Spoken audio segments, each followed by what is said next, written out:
So today's offering from the resource cupboard comes from the different overall strategies tab.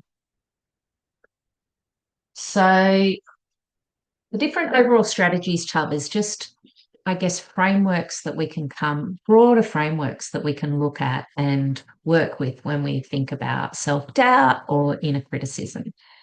And this one today is really quite simple. It's about broadening our view of ourselves and getting in touch with, should have turned that off, mental note, getting in touch with our own inner diversity. And it's a really great gift to yourself to get in touch with a broader view of yourself. And I've got a tool today so that there's a way that you can do it. But basically, we can get caught up in thinking that we are just one thing or that there is just one story of who we are. And particularly when that is a kind of sticky, critical story, when we're kind of caught in that loop, when we can broaden our view of ourselves, helps remind us that we are made up of many stories, many different parts of us from different times in our lives that have come from different experiences. And it just puts us in touch with more of the fullness of who we are. And sometimes life just gets in the way and we can forget or lose touch with different parts of ourselves, particularly, ones that we haven't been in touch with for a while or we haven't used for a while.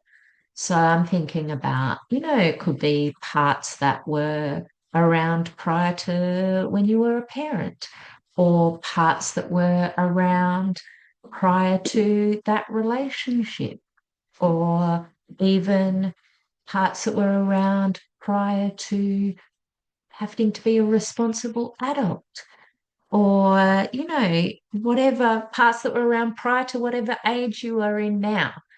But getting, reminding ourselves of different parts, particularly younger parts, can often bring us new energy and perspectives, and also sometimes a sense of playfulness that we might not be so in touch with. And that can be really helpful and useful.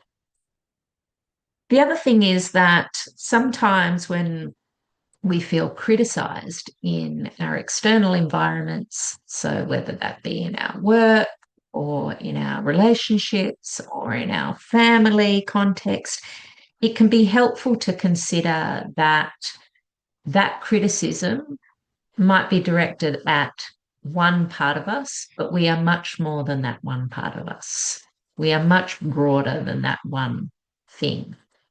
Now, that's a short-term strategy, but it can be really useful in the moment to go, okay, that hurts, but I'm more than just that. I know I'm more than just that. Long term, what often happens is that we internalize those external criticisms. And so then we have internal parts of ourselves that will criticize other parts of ourselves. And that's when we actually have to attend to both and better understand the causes and the purpose of both, ultimately to get them working together. But it's certainly initially, even just having a broader sense of, okay, yeah, that hurts, but I'm bigger than this. I'm actually all these other things as well, can just be a nice reliever. So let's get to the tool. So basically, it's really simple. It's just about mapping some different parts of you so you can visually see that you are more than just one thing. So I'm going to give you some prompts today to start your mapping, and you can map in whatever way works for you. So it might be that you might want to just draw, or you can just write. I've just written them down and put circles around, whatever works for you. So first prompt to think about some parts. what parts of you do you know well? So you might think about the roles you play in your life. Like I've put down mother, I'm a mother, I'm a sister, I'm a friend. They're roles that I know I'm in. I know them pretty well. So, but these could also be roles you play at work. So I've also got, I'm a counselor, I'm a facilitator, I'm a teacher. All of those things are also down there, identify with them. These are the parts that I kind of identify with and I know well. So try and map out as many of those as you can. Secondly, what parts do you draw on when things get tough in life? Because we all weather tough parts of our lives, and usually a part might come out to deal with that. So, what parts do you draw upon when things get hard and things get tricky? You know, I've got a fiery one that gets a bit, rah, who knows? So, it might be that there's, you know, different parts of you that come out, but see if you can identify what parts of you come out when things get tough. It might be a stubborn part, it might be a, you know, the really persistent part, might be driven, whatever it is. See if you can identify some of those parts. Another prompt, what were you like as a child? So, these can be, people will have different associations with this. If you can touch base with some associations that engaged in play, if you had any, that can be a good one to get in touch with. And they might be quite young, getting in touch with some parts when you were younger. And it could be that, there was a really quiet, shy part. It could be, but just starting to note those down as well. What do I like to do alone in downtime or when no one's watching? So, this might be the part that walks along a beach or the part that drives and screams to loud music or the part that just loves to have a cup of tea and quietly look at nature.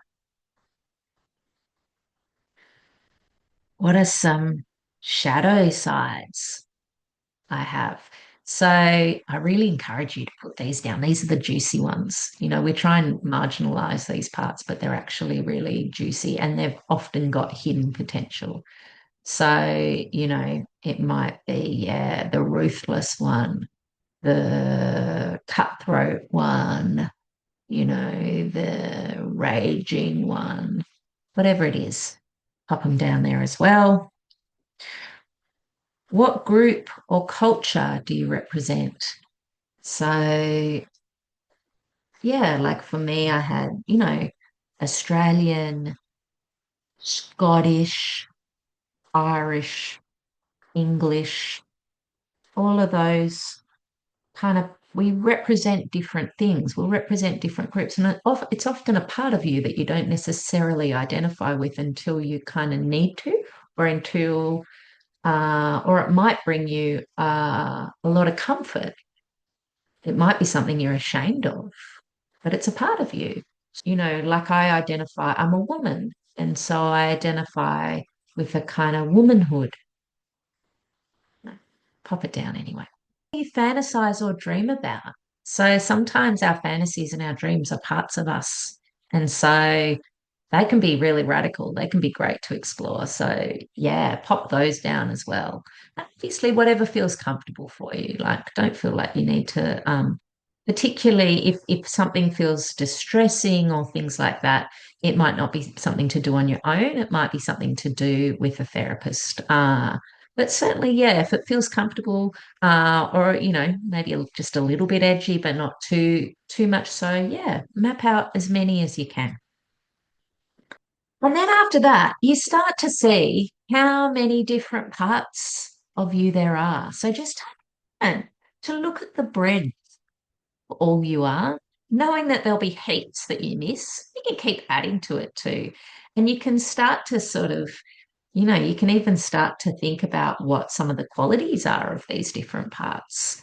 that can be fun to kind of go, because what you start to realize is that each one of these parts has its own resources, which means that you have a lot of resources because all these parts draw upon their own resources. So you actually have a ton of resources at your disposal once you start to learn about it. And then if you want to take it a bit further, you can just leave it there. That can be enough. But if you want to do a bit of an extension, you can start by bringing more everyday awareness to your own diversity. So if you want to do that, one way you can do it is pick one of the parts that you don't know very well or that you're curious about. And yeah, or you'd like to get to know more about that part. And maybe just find a picture that sort of encapsulates that part in some way and pop it up on the board or pop it around the place, just reminding you of that part of yourself. And you can even bring it in really low stakes ways, like, you know, hmm, I wonder what color pen the showgirl part of me would pick. I'm going to write today in flashy green. Whatever. You can bring it in low stakes, playful ways, and that way you're starting to really embrace your own diversity. The other thing you can do is you can make, and I got this from my daughter, but you can use camera filters on your phone, like take a photo and then put different camera filters on and actually save them. So you've got all these pictures of different versions of yourself and you can kind of remind yourself and have it on your phone if you need it. That could be a fun, playful way as well. And as always, if you'd like to explore it in more depth or really get to know some of these parts and their strengths and their wisdom with some assistance and with some holding, feel free to book in as well. And I can help you get in touch with that too. But hopefully that gives you a few things to play with and it can start to broaden out your sense of who you are. Because one of the great antidotes to self doubt is that reminding us of all of ourselves, not just one small part of ourselves. Go well. Bye.